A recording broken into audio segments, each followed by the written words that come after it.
ಮಹಾದೇವಿ ಅಮ್ಮ ಶ್ರೀ ಚಕ್ರವಾಸಿನಿ. ನಿಮ್ಮಿಬ್ಬರಿಗೂ ಪ್ರಸಾದ ವಿತರಣೆ ಆಗೋ ಹಾಗಿಲ್ವಂತೆ. ದೇವಸ್ಥಾನದ ಹಿಂಭಾಗ ಸೀರೆ ಕಟ್ಕೊಂಡು ಸಂಸಾರ ಮಾಡ್ತಾ ಇದ್ರಲ್ಲ, ಅದನ್ನು ಎತ್ತಂಗಡೆ ಮಾಡ್ತಾ ಇದ್ದಾರೆ. ಬೇಗ ಹೋಗಿ ನೋಡು, ಇಷ್ಟೊತ್ತಿಗಾಗಲೇ ನಿನ್ನ ಅರಮನೆ ಭೂಮಿ ಕಂಡಿರುತ್ತೆ.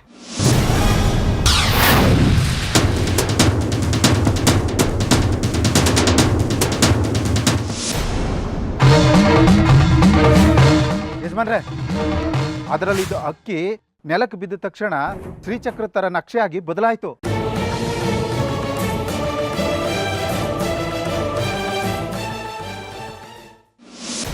ಅಷ್ಟಲ್ಲದೆ ಅವಳ ಮೇಲೆ ಎರಚಿದಂತಹ ಅಕ್ಕಿ ಕಾಳು ಶ್ರೀಚಕ್ರದ ನಕ್ಷೆಯಾಗಿ ರಚನೆಗೊಂಡು ಅವಳ ಸುತ್ತಲೂ ಮಂಡಲವಾಗಿ ರಚನೆಯಾಗಿದೆ ಅಂತ ಅಂದರೆ ಇದು ಸಾಮಾನ್ಯವಾದ ವಿಷಯ ಅಲ್ಲ. ಯಾವ ಶ್ರೀಚಕ್ರವನ್ನು ನಾವು ಪಡ್ಕೋಬೇಕು, ಉಪಾಸನೆ ಮಾಡಬೇಕು, ಸಾಧನೆ ಮಾಡಬೇಕು, ಅದರ ಪ್ರತಿಫಲವನ್ನು ಪಡ್ಕೋಬೇಕು ಅಂತ ಇಷ್ಟು ವರ್ಷಗಳ ಕಾಲ ಪ್ರಯತ್ನ ಪಟ್ಟು ಅದು ಅಪ್ರಯತ್ನವಾಗಿ ಅನಾಯಾಸವಾಗಿ ಅವಳಿಗೆ ಸಿಕ್ಕಿಬಿಟ್ಟಿದೆ.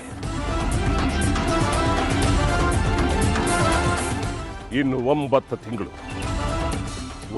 ತಿಂಗಳ ನಂತರ ಹುಟ್ಟೋ ಶ್ರೀಚಕ್ರ ಸ್ವರೂಪಿ ಮಗುವನ್ನು ಪಡ್ಕೊಳ್ಳೋದು ಅಷ್ಟು ಸುಲಭದ ಮಾತಲ್ಲ.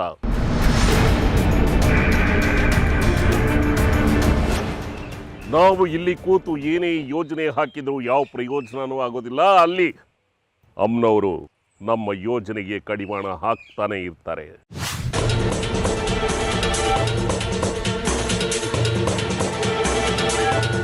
ಈ ಸಾರಿ ನಾವು ಎಚ್ಚರಿಕೆಯಿಂದ ನಮ್ಮ ಹೆಜ್ಜೆಯನ್ನು ಮುಂದಿಡಬೇಕು. ಯಾವುದೇ ಕಾರಣಕ್ಕೂ ಶ್ರೀಚಕ್ರ ನಮ್ಮ ಕೈಯಿಂದ ತಪ್ಪಬಾರದು.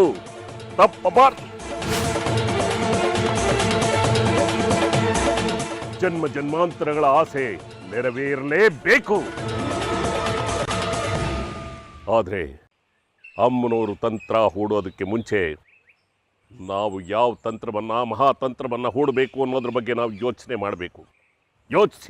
ಯೋಜನೆ ಏನು ಅಂತ ಈಗಾಗಲೇ ಹೇಳಿದ್ದೀನಲ್ಲ ವಿರೂಪಾಕ್ಷ. ಸೂರ್ಯಾಂಶು ಇದ್ದಾನೆ.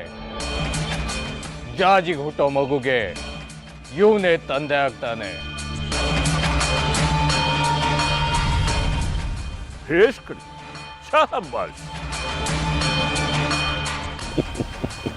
ಒಟ್ಟಿನಲ್ಲಿ ಶ್ರೀಚಕ್ರ ನಮ್ಮ ಕೈ ಸೇರ್ಬೇಕಷ್ಟೆ. ಸೂರ್ಯಾಂಶುವಿನಿಂದ ಜಾಜಿ ಗರ್ಭ ಕಟ್ಟುತ್ತೆ ಅಂತ ಅಂದರೆ ಅದಕ್ಕೆ ನನ್ನ ಸಂಪೂರ್ಣ ಸಹಕಾರ ಇದೆ. ನನಗೆ ಸೂರ್ಯಾಂಶು ಬೇರೆ ಅಲ್ಲ, ಚಂದ್ರಾಧರ ಬೇರೆ ಅಲ್ಲ. ಒಬ್ಬ ಹಗಲು, ಇನ್ನೊಬ್ಬ ರಾತ್ರಿ, ಇಬ್ಬರೂ ಒಂದೇ. ಸೂರ್ಯ ಚಂದ್ರರಿಬ್ಬರು ಇದ್ರೇನೆ ತಾನೇ ಈ ಜಗತ್ತು ಸೌಖ್ಯವಾಗಿರೋದು.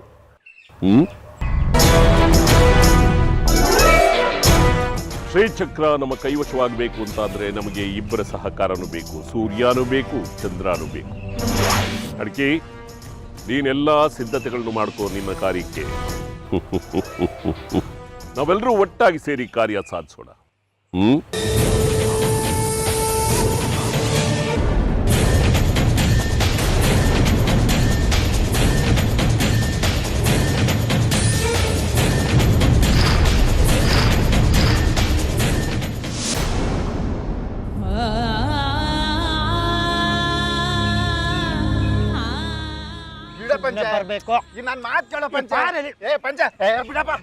ಏನು ನಿನ್ ಗೋಳು? ಪಂಚೆ, ನನ್ನ ಬಿಟ್ಬಿಡಪ್ಪ. ಆ ಜಾಜಿ ಹತ್ರ ಯಾಕೆ ಕರ್ಕೊಂಡು ಹೋಗ್ತೀಯ ನನ್ನ? ಆ ಜಾಜಿನ ನೋಡಿದ್ರೆ ಶ್ರೀಚಕ್ರ ನೋಡ್ದಂಗಾಗತ್ತೆ. ಅವ್ರ ವಸ್ತುಗಳನ್ನ ಯಾಕಾದ್ರೂ ಧ್ವಂಸ ಮಾಡೋದ್ನೋ ಅನಿಸ್ತದೆ. ನನ್ನ ಬಿಟ್ಬಿಡು ಪಂಚೆ. ಹೂನಪ್ಪ, ಕುಡ್ಕೊಂಡು ಹೋದ್ರೆ ಶ್ರೀಚಕ್ರನು ಕಾಣಿಸುತ್ತೆ, ಅಮ್ಮನವ್ರ ಥರನೂ ಕಾಣಿಸ್ತಾರೆ. ಬಾರ ಸುಮ್ಮನೆ ಮಾರ.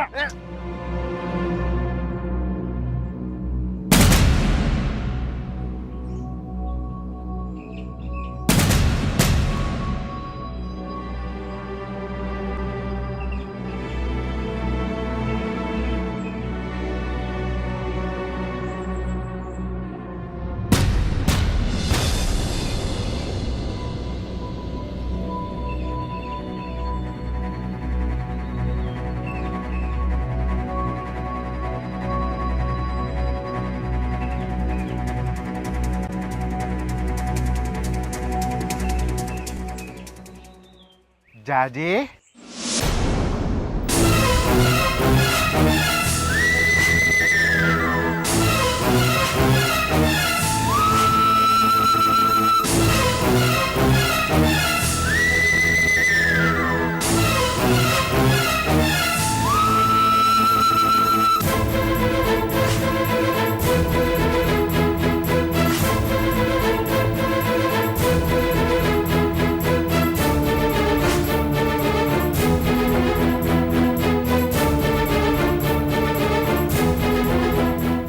ಜಾಜಿ ದಯವಿಟ್ಟು ನನಗೆ ಕ್ಷಮಿಸ್ಬಿಡಮ್ಮ.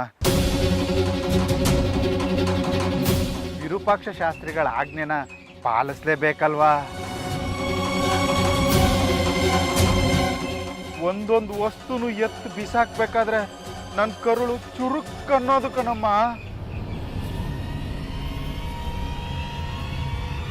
ಕಣ್ಣಲ್ಲಿ ನೀರು ಬರೋದು. ನನ್ನ ದುಃಖನ ತಡ್ಕೊಂಡು ನನಗೆ ವಹಿಸಿದ ಕೆಲಸನ ಶಿರ್ಸಾ ವಹಿಸಿ ಪಾಲಿಸ್ದೆ ಅಷ್ಟೇ ಕಣಮ್ಮ.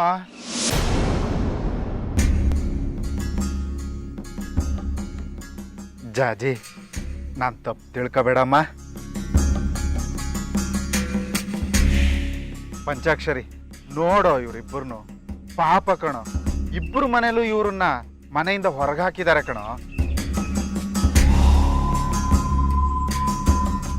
ಹೋಗ್ಲಿ, ಈ ದೇವಸ್ಥಾನದಲ್ಲಿ ಜೋಪ್ಟಿ ಕಟ್ಕೊಂಡಿದ್ರು, ಆ ಶಾಸ್ತ್ರಿಗಳು ಅದಕ್ಕೂ ಕಲ್ಲು ಹಾಕ್ಬಿಟ್ರು. ಅದು ಹಾಗಲ್ಲ ಕಣ ಅಶೋಕ. ದೇವಸ್ಥಾನ ಸುತ್ತಮುತ್ತ ಮಡಿ ಮೈಲ್ಗೆನ ಪಾಲಿಸ್ಬೇಕಲ್ವೇನೋ, ಅದಕ್ಕೋಸ್ಕರ ಶಾಸ್ತ್ರಿಗಳು ಹಾಗೆ ಮಾಡಿರ್ತಾರೆ. ಜಾಜಿನ ಕಂಡ್ರೆ ಅವ್ರಿಗೆ ದ್ವೇಷ ಏನೋ,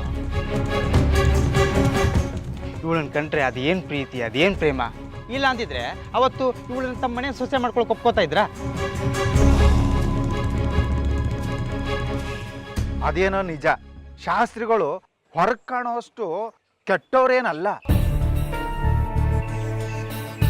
ಅವ್ರ ಮನಸ್ಸು ತುಂಬಾ ಮೃದು. ಜಾಜಿ ಇವತ್ತೇನಾಯ್ತು ಗೊತ್ತಾ? ಅಶೋಕ, ಅದನ್ನ ನಾನು ಹೇಳ್ತೀನಿ ನೋಡಮ್ಮ. ಜಾಜಿ, ನೀವಿಬ್ರು ಮದುವೆ ಆದಮೇಲೆ ನಿಮಗಾದ ಅವಮಾನ, ದೇವಸ್ಥಾನದಲ್ಲಿ ಕೆಲಸ ಹೋಗಿದ್ದು, ಆಮೇಲೆ ನಿಮ್ಮ ಜೋಪಡಿ ಧ್ವಂಸ ಆಗಿದ್ದು, ಅದನ್ನೆಲ್ಲ ನೋಡಿ ನಾನು ಸಂಕಟಪಟ್ಟಿದ್ದೀನಿ. ನನ್ನ ಕೈಲಿ ಏನೂ ಮಾಡೋಕ್ಕಾಗ್ತಿಲ್ವಲ್ಲ ಅಂತ ಒದ್ದಾಡಿದ್ದೀನಿ. ಅದಕ್ಕೆ ವಿರೂಪಾಕ್ಷ ಶಾಸ್ತ್ರಿಗಳ ಹತ್ರ ಈ ವಿಚಾರ ಮಾತಾಡ್ದೋ. ದೇವಸ್ಥಾನದ ಆಡಳಿತ ಮಂಡಳಿ ಕಾನೂನಿನ ಪ್ರಕಾರ ದೇವಸ್ಥಾನದಲ್ಲಿ ಯಾರಿಗೂ ಆಶ್ರಯ ಕೊಡಂಗಿಲ್ಲ. ನಿಜ, ಒಪ್ಕೋತೀವಿ. ಆದರೆ ನಿಮ್ಮ ಮನೇಲಾದರೂ ಜಾಗ ಕೊಡಬಹುದಲ್ಲ ಶಾಸ್ತ್ರಿಗಳೇ ಅಂತ ಪ್ರಶ್ನೆ ಮಾಡಿದ್ವಿ. ಪಾಪ ಶಾಸ್ತ್ರಿಗಳ ಮಾನವೀಯತೆ ದೈವಿಕವಾದದ್ದು. ಅವ್ರ ಮನಸ್ಸು ಹೂವಿನಂಥದ್ದು. ಸರಿ, ಕರ್ಕೊಂಡು ಬನ್ನಿ ಅವ್ರಿಬ್ಬರನ್ನು ಅಂದ್ರು.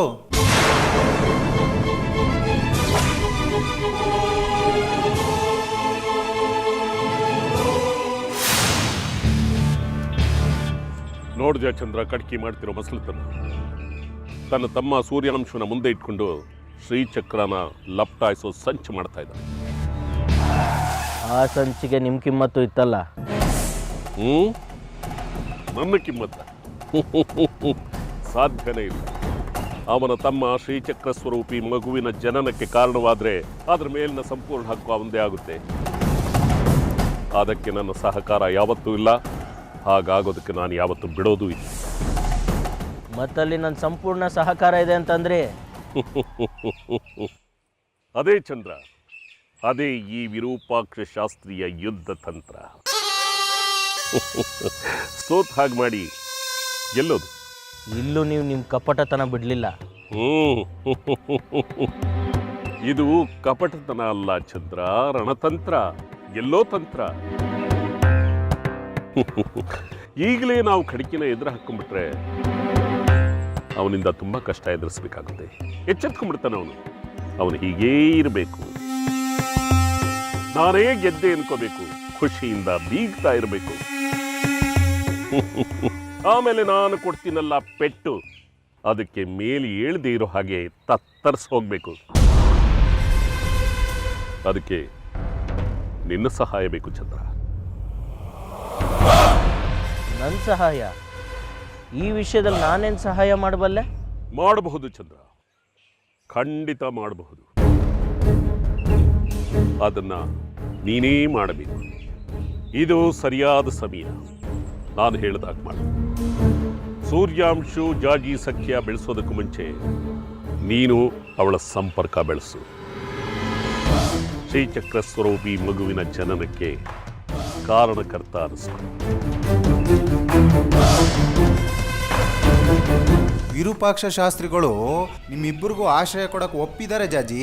ಹಾಂ, ಅದಕ್ಕೆ ಹೇಳ್ತಾ ಇರೋದು. ಬನ್ನಿ ಹೋಗೋಣ. ಈ ಹಾದಿ ಬೀದಿ ಜೀವನ ಮಾಡೋದಕ್ಕಿಂತಲೂ ಅವ್ರ ಮನೇಲಿ ಏನಾದರೂ ಒಂದು ಕೆಲಸ ಮಾಡ್ಕೊಂಡಿರ್ಬೋದಲ್ವೇನಾ? ಅಶೋಕ ಹೇಳ. ಹೌದಮ್ಮ ಜಾಜಿ. ಬಂಗಾರಿ, ನಮ್ಮ ಮಾತು ಕೇಳಿ ಬನ್ನಿ ಹೋಗೋಣ. ಏನು ಮಕ್ಕ ನೋಡ್ತಾರೆ? ಏ ಪರ ಬಂಗಾರಿ, ನನ್ನ ಕೈ ಬಿಡಿ, ನಾನು ಎಲ್ಗೂ ಬರಲ್ಲ. ಬರಲ್ಲ ಅಂದ್ರೆ ಏನು ಅರ್ಥ? ಮತ್ತೆ ಇನ್ನೆಲ್ಲೋ ಇರ್ತೀಯಾ? ಅದು ಈ ಹುಡುಗಿ ಕಟ್ಕೊಂಡು? ಅಲ್ವೋ ಬಂಗಾರಿ, ನಾವು ಅಷ್ಟು ಕಷ್ಟಪಟ್ಟು ವಿರೂಪಾಕ್ಷ ಶಾಸ್ತ್ರಿಗಳನ್ನ ಒಪ್ಪಿಸ್ಕೊ ಬಂದ್ರೆ ನೀನು ಹೀಗೆ ಮಾಡ್ತಾ ಇದೆಯಲ್ಲೋ ಬಂಗಾರಿ. ಬಾರೋ, ಸುಮ್ಮನೆ ಹಠ ಮಾಡಬೇಡ್ವೋ. ನಾವು ಬರಲ್ಲ. ಸುಂದ್ರನ್ಕೊಂದು ಪಾಪಿಗಳವರು ಈಗ ಜಾಜಿನ ಕೊಂದು ಹಾಕ್ತಾರಂತ. ಅನ್ನ ನೀರು ಇಲ್ಲದೆ ಸಾಯ್ತೀವಿ, ಆದರೆ ಅವ್ರ ಮನೆ ದಿಕ್ಕಿಗೆ ತಲೆ ಹಾಕಿ ಮಲ್ಗಲ್ಲ ನಾವು. ಲೇ ಬಂಗಾರಿ, ನನ್ನ ಮಾತು ಕೇಳೋ. ವಿರೂಪಾಕ್ಷ ಶಾಸ್ತ್ರಿಗಳ ವಿರೋಧ ಕಟ್ಕೋಬೇಡ.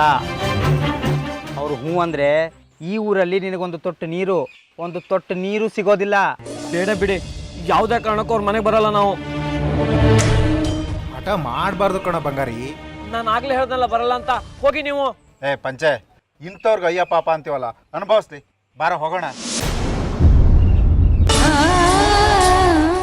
ಯಾಕೋ ಬಂಗಾರಿ ಹೀಗೆ ಮಾಡಿದೆ? ಹೀಗೆ ಬೀದಿಲಿರೋದ್ಕಿಂತ ಶಾಸ್ತ್ರಿಗಳ ಮನೇಲೆ ಏನಾದರೂ ಕೆಲಸ ಮಾಡ್ಕೊಂಡಿರ್ಬೋದಾಗಿತ್ತಲ್ವಾ? ಅವರಿಬ್ರು ನಮಗೆ ಒಳ್ಳೇದಾಗಲಿ ಅಂತ ಶಾಸ್ತ್ರಿಗಳ ಹತ್ರ ಮಾತಾಡ್ಕೊಂಡು ಬಂದಿದ್ರೆ ಅವ್ರಿಗೆ ಬೈದು ಕಳಿಸ್ಬಿಟ್ಟಿಯಲ್ಲೋ. ಪಾಪ ಅವ್ರು ಬೇಜಾರು ಮಾಡ್ಕೊಂಡ್ರೋ ಏನೋ.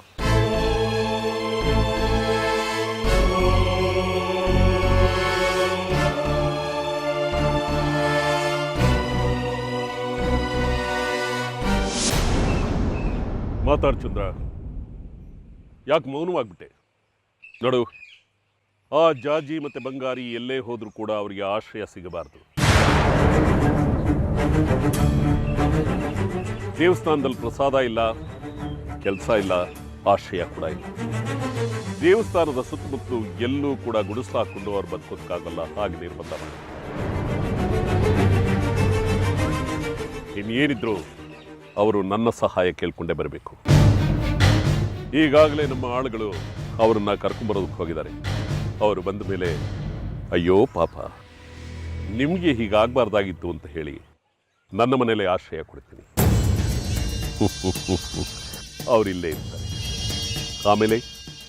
ಆಮೇಲೆ ನಿಮ್ಮ ಶ್ರೀಚಕ್ರದ ಹುಚ್ಚಿಗೆ ನಾನು ಧರ್ಮಭ್ರಷ್ಟನಾಗಬೇಕಾ? ಅನೈತಿಕ ಮಾರ್ಗ ತುಳಿಬೇಕಾ? ಚಂದ್ರ, ಜನ್ಮ ಕೊಟ್ಟ ತಂದೆಯ ಮಾತಿಗಾಗಿ ನೀನು ಯಾವ ಮಾರ್ಗವನ್ನು ತುಳಿದ್ರೂ ಧರ್ಮಭ್ರಷ್ಟನಾಗುವುದಿಲ್ಲ. ನೋಡು ಚಂದ್ರ, ಶ್ರೀರಾಮ ಭರತನಿಗಾಗಿ ಕಾಡು ಸೇರಲಿಲ್ಲ. ಪರಶುರಾಮ ತನ್ನ ತಂದೆ ಜಮದಗ್ನಿಯ ಮಾತಿಗಾಗಿ ತನ್ನ ತಾಯಿ ರೇಣುಕಾದೇವಿಯನ್ನ ಕೊಡಲಿಯಿಂದ ಕೊಚ್ಚಿ ಹಾಕ್ಲಿಲ್ವಾ? ಚಂದ್ರ, ಈ ತಂದೆಗೋಸ್ಕರ ಜಾಜಿ ಸಂಪರ್ಕ ಬೆಳೆಸಿ ಶ್ರೀಚಕ್ರ ಸ್ವರೂಪಿ ಮಗುವಿನ ಜನನಕ್ಕೆ ಕಾರಣವಾಗೋದಲ್ವರಿ? ಈ ತಂದೆ ಮಾತನ್ನ ನಡೆಸ್ಕೊಡೋದಿಲ್ವಾ?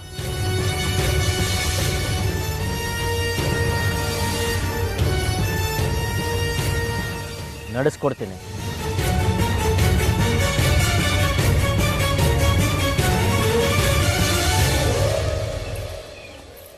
ಆದ್ರೆ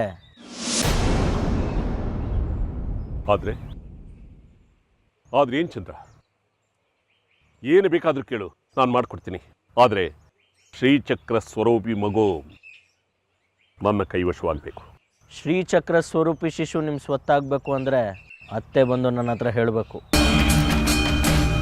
ಚಂದ್ರ ಈ ಕೆಲಸನ ಮಾಡಿಕೊಡು ಅಂತ. ಆಗ ಮಾತ್ರ ಈ ಕೆಲಸ ನನ್ನಿಂದ ಸಾಧ್ಯ. ಮೊದಲು ಅವ್ರ ಒಪ್ಪಿಗೆ ತಗೊಳ್ಳಿ.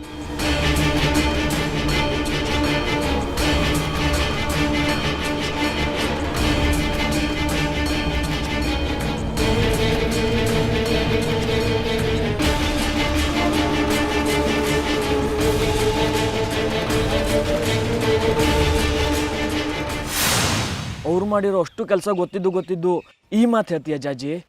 ಗೊತ್ತಿದ್ದೇ ಹೇಳ್ತಿದ್ದೀನಿ ಕಣೋ. ಎಲ್ಲರೂ ಎಲ್ಲ ಸಮಯದಲ್ಲೂ ಒಂದೇ ಥರ ಇರೋದಿಲ್ಲ.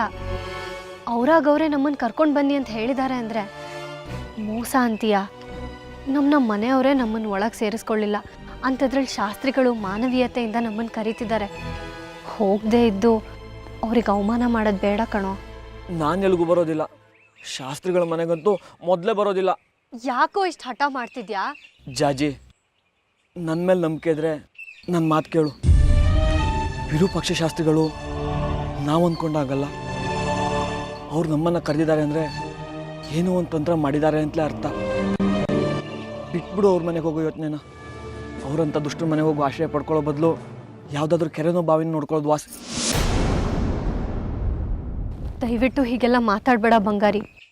ಈಗಷ್ಟೇ ಮದುವೆ ಆಗಿದ್ದೀವಿ. ಅಮ್ಮನವರೇ ನಿಂತು ಮದುವೆ ಮಾಡಿದ್ದಾರೆ. ಈ ಸಮಯದಲ್ಲಿ ಹೀಗೆಲ್ಲ ಮಾತಾಡಬೇಡ. ಶಾಸ್ತ್ರಿಗಳೇ ನಮ್ಮನ್ನು ಕರೀತಿದ್ದಾರೆ ಅಂದರೆ ಅದ್ಯಾಕೆ ಅಮ್ಮನವ್ರ ಸೂಚನೆ ಆಗಿರಬಾರ್ದು? ಅದಕ್ಕೋಸ್ಕರನೇ ಅವ್ರು ನಮ್ಮನ್ನು ಕರಿತಿರ್ಬೋದಲ್ವಾ? ಅಮ್ಮನವ್ರು ಸೂಚನೆ ಕೊಡೋದಾದರೆ ಅವ್ರಿಗೆ ಯಾಕೆ ಕೊಡ್ತಾರೆ? ನಮ್ಮನೆಯವ್ರಿಗೆ ಕೊಡ್ಬೋದಲ್ವಾ? ಅವರು ದೇವಿ ಉಪಾಸಕರು ಕಣೋ. ಅಮ್ಮನವ್ರ ಜೊತೆ ಮಾತಾಡ್ತಾರವರು. ಅದಕ್ಕೆ ಅಮ್ಮನವ್ರು ಅವ್ರಿಗೆ ಹೇಳಿರ್ಬೋದಲ್ವಾ? ನಾನು ನಂಬಲ್ಲ. ಸರಿ, ನಂಬೇಡ ಬಿಡು. ಆದರೆ ಈಗ ನಮಗೊಂದು ಆಶ್ರಯ ಬೇಕಾಗಿರೋದಂತೂ ಸತ್ಯ ಅಲ್ವಾ? ಇರೋಕ್ ಮನೆ ಇಲ್ಲ, ದುಡಿಮೆ ಇಲ್ಲ, ತಿನ್ನೋಕ್ಕಂತೂ ತನ್ನೂ ಇಲ್ಲ. ಹೋಗ್ಲಿ, ರಾತ್ರಿ ಮಲ್ಗೋದಾದ್ರೂ ಎಲ್ಲಿ? ಯೋಚನೆ ಮಾಡಿದ್ಯಾ? ಹುಟ್ಟಿಸಿದ್ದೇವರು ಹುಲ್ ಮೇಯ್ಸಲ್ಲ. ನಮ್ಮಿಬ್ರಿಗೆ ಮದುವೆ ಮಾಡಿಸಿದ ಅಮ್ಮನವರು ಇದಕ್ಕೊಂದು ದಾರಿ ಮಾಡಲ್ವಾ?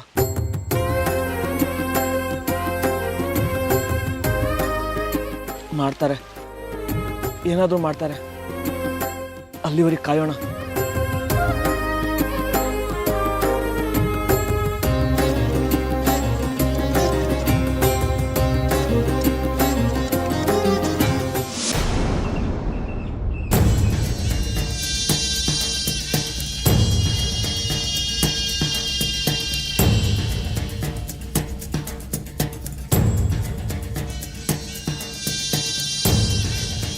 ವೈಜಯಂತಿ, ಚಂದ್ರಧರನ್ಗೆ ಈ ಕೆಲಸಕ್ಕೆ ಒಪ್ಸೋದಕ್ಕೆ ಶತ ಪ್ರಯತ್ನ ಪಟ್ಬಿಟ್ಟೆ. ಅವನು ಹೇಳೋದು ಒಂದೇ ಮಾತು, ಅತ್ತೆ ಒಪ್ಪಿದ್ರೆ ನಾನು ಈ ಕೆಲಸ ನಡೆಸ್ಕೊಡ್ತೀನಿ ಅಂತೀಯಾನೆ. ವೈಜಯಂತಿ, ನಿನ್ನ ಮಾತು ಅಂದರೆ ಅವನಿಗೆ ವೇದವಾಕ್ಯ. ನೀನು ಕಾಲಲ್ಲಿ ತೋರಿಸಿದ್ದನ್ನ ಅವನ ತಲೆ ಮೇಲೆ ಇಟ್ಕೊಂಡು ಮಾಡುತ್ತೇನೆ. ದಯವಿಟ್ಟು ಅವನಿಗೊಂದು ಮಾತು ಹೇಳು, ನೀನು ಒಪ್ಪಿದ್ದೀನಿ. ನಿನ್ನ ಕೈ ಮುಗಿದು ಕೇಳ್ಕೊಳ್ತಾ ಇದ್ದೀನಿ. ಇಲ್ಲ ಅಂತ ಹೇಳ್ಬೇಡ. ಅವ್ರಿಗೊಂದು ಮಾತು ಹೇಳು, ದಯವಿಟ್ಟು ಹೇಳು. ಸಾಧ್ಯ ಇಲ್ಲ ವಿರೂಪಾಕ್ಷ. ಹಾಗಾಗೋಕ್ಕೆ ನಾನು ಬಿಡೋದಿಲ್ಲ. ಅವನು ನಾನು ಬೆಳೆಸಿದ ಮಗ. ಅವನು ಪರಸ್ತ್ರೀಯರ ಸಂಘ ಮಾಡೋದಿಲ್ಲ. ವೈಜಯಂತಿ, ಅವನು ನಿನಗೆ ಅಣ್ಣನ ಮಗ, ನನಗೆ ಮಗ, ಸ್ವಂತ ಮಗ. ನಾನು ಹೇಳಿದ್ದನ್ನು ಅವನು ಮಾಡ್ತಾನೆ. ಅವನು ಏನು ಮಾಡಬೇಕು ಮಾಡಬಾರ್ದು ಅನ್ನೋ ನಿರ್ಧಾರ ಮಾಡೋ ಹಕ್ಕು ನನಗಿರೋದು. ಜನ್ಮ ಕೊಟ್ಟ ಮಾತ್ರಕ್ಕೆ ಅವನ ಮೇಲೆ ಹಕ್ಕು ಬರೋದಿಲ್ಲ ವಿರೂಪಾಕ್ಷ. ಜನ್ಮ ಕೊಟ್ಟ ತಂದೆಗೆ ಮಗನ ಮೇಲೆ ಸಂಪೂರ್ಣವಾದ ಹಕ್ಕಿರುತ್ತೆ ವೈಜಯಂತಿ. ಹಕ್ಕು ಅನ್ನೋದು ಪ್ರೀತಿ ಆಗಬೇಕು. ಈ ಥರ ಸ್ವಾರ್ಥ ಸಾಧನೆಗೆ ದಾಳ ಆಗಬಾರ್ದು. ವೈಜಯಂತಿ, ಇಲ್ಲ ವಿರೂಪಾಕ್ಷ, ಈ ವಿಚಾರದಲ್ಲಿ ನನ್ನ ಸಹಾಯ ನಿನಗೆ ಸಿಗೋಲ್ಲ. ಚಂದ್ರಾಧರಂಗೆ ಈ ಕೆಲಸ ಮಾಡು ಅಂತ ನಾನು ಹೇಳಲ್ಲ. ನಾನೇ ಬೆಳೆಸಿದ ಕೂಸನ್ನ ಧರ್ಮಭ್ರಷ್ಟನಾಗು ಅಂತ ನಾನೇ ಹೇಗೆ ಹೇಳಿ ವಿರೂಪಾಕ್ಷ? ತಂದೆ ಮಾತನ್ನು ನಡೆಸ್ಕೊಡ್ಬೇಕಾದ್ದು ಮಗನ ಧರ್ಮ, ಅದು ಅವನ ಕರ್ತವ್ಯ ಕೂಡ. ಇದಕ್ಕಿಂತ ದೊಡ್ಡ ಧರ್ಮ ಬೇರೆ ಯಾವುದು? ವೈಜಯಂತಿ, ನೀನು ಅವನು ಹೇಳಲೇಬೇಕು. ಈ ಕೆಲಸ ಮಾಡಿಕೊಡು ಅಂತ ಒಪ್ಪಿಸ್ಲೇಬೇಕು. ಆಯ್ತು, ಮುಂದೆ ಇದರಿಂದ ಆಗೋ ಪರಿಣಾಮಕ್ಕೆ ಹೊಣೆ ಯಾರು? ಇದರಿಂದ ಏನೇ ಪರಿಣಾಮ ಆದರೂ ಅದನ್ನು ನನ್ನ ತಲೆ ಮೇಲೆ ಹೊತ್ಕೊಳ್ತೀನಿ. ಆದರೆ ಶ್ರೀಚಕ್ರ ನನ್ನದಾಗಬೇಕು.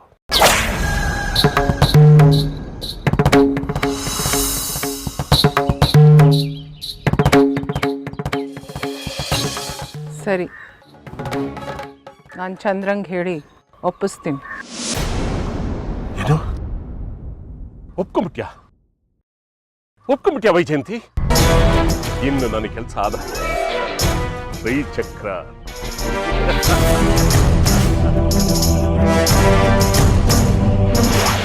ಅಷ್ಟೊಂದು ಸಂತೋಷ ಪಡಬೇಡ ವಿರೂಪಾಕ್ಷ,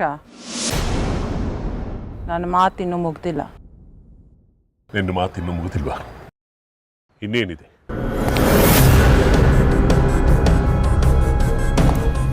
ನಿನ್ನ ಕೆಲಸ ಚಂದ್ರ ಮಾಡ್ಕೊಡ್ತಾನೆ, ನನ್ನ ಕೆಲಸ ನೀನು ಮಾಡ್ಕೊಡ್ತೀಯಾ?